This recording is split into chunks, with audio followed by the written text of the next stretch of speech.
Para saber usar las palabras de manera adecuada, no solo basta con saber su significado, sino que también es indispensable conocer el contexto. El contexto es el entorno lingüístico del cual depende el sentido y el valor de una palabra, frase o fragmento considerados. Es decir, que todos los sentidos o todos los significados van a depender del lugar donde están las palabras dentro de la oración. Si buscamos en el diccionario una palabra, nos aparecen varios significados. ¿Cómo sabemos entonces cuál es el significado que necesitamos? Lo que debemos hacer es tomar la palabra y ubicarla en un contexto, es decir, en una situación, entre otras palabras. Algunas veces el contexto se convierte en un marco de referencia que me da el significado de una palabra.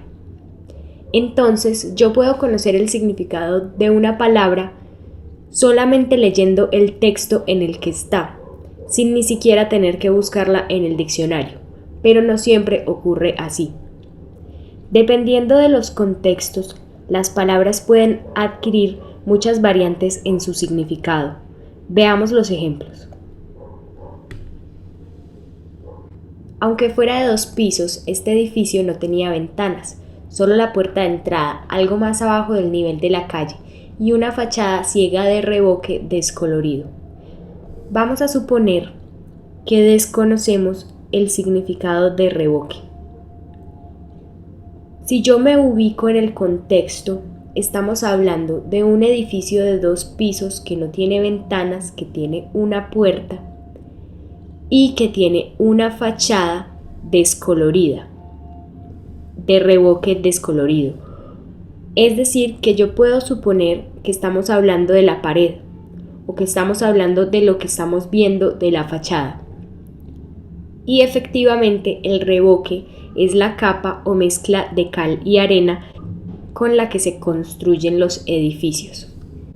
En este otro ejemplo, también de Robert Louis Stevenson, del caso del Dr. Jekyll y Mr. Hyde, dice: hay 3 ventanas en el piso superior que dan al patio, ninguna en la primera planta. Estas 3 ventanas están siempre cerradas. Si yo busco en el diccionario la palabra planta, me van a aparecer, por ejemplo, en la Real Academia de la Lengua, 16 significados. Entre ellos voy a decir algunos.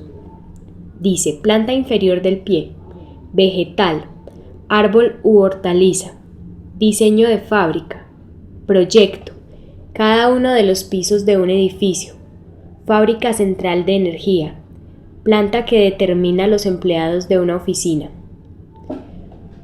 ¿Cómo puedo saber yo cuál de los significados es el que necesito para entender este texto? El contexto es lo que me va a dar el significado. Dice: hay 3 ventanas en el piso superior. Es decir, que estamos hablando de edificios, estamos hablando de pisos. Por lo tanto, este contexto determina el significado de planta, que en este caso sería cada uno de los pisos de un edificio. Hay varios tipos de contexto. Uno de ellos es el contexto semántico. Es cuando una palabra define su significado con respecto a las otras palabras que lo acompañan. En este caso, podemos deducir, según el contexto, que no se está hablando de un árbol o que no se está hablando de un piso de un edificio, sino que se está hablando la planta del pie, porque lo dice en el contexto. Otro tipo es el contexto físico. Una palabra adquiere un sentido dependiendo del lugar donde se encuentra. Las palabras damas y caballeros, cuando están en 2 puertas conjuntas en un bar, adquieren sentido es porque están ubicadas en este lugar. Si yo tengo estas palabras de manera independiente, no necesariamente voy a entender que se está hablando de un baño. Otro tipo de contexto es el contexto situacional. donde el significado depende de la ubicación que el hablante tiene en el tiempo y el espacio. Por ejemplo, gira hacia la izquierda es una frase en la que yo necesito saber dónde se encuentra el hablante para reconocer cuál es la izquierda. Y en el segundo ejemplo dice, ayer María no vino a la casa. En este caso, también tengo que conocer en qué fecha se encuentra el hablante en este caso para saber de qué día estamos hablando cuando nos referimos a ayer.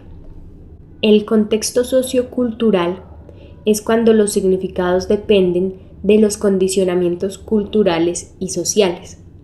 Por ejemplo, el horizonte en Occidente y el horizonte en Oriente. Para la cultura occidental, por ejemplo, en una película de Chaplin, cuando Chaplin se pierde en el horizonte, esta imagen adquiere un sentido esperanzador. Por el contrario, cuando en una película oriental se muestra el horizonte, no se está mostrando en un sentido esperanzador, sino por el contrario, se está hablando de muerte o se está hablando de desesperanza. En nuestro próximo video hablaremos de las ramas de la semántica y después de la denotación y la connotación.